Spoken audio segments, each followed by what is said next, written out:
A primera hora del matí d'avui, la consellera de Sanitat de la Generalitat Valenciana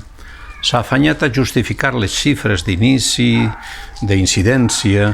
de les hospitalitzacions, de les ocupacions de la UCI i de les defuncions. Ho ha fet curant-se en salut, valga la coincidència, i com a posició prèvia a la setmana atípica de 4 dies,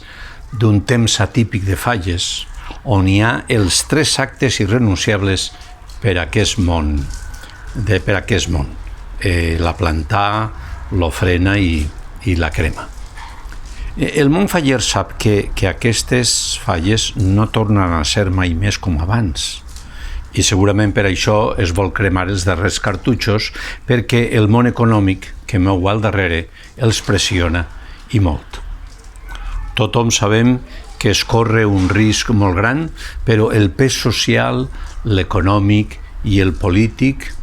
està obligant a massa gent a tancar els ulls i a fer oïdes sordes.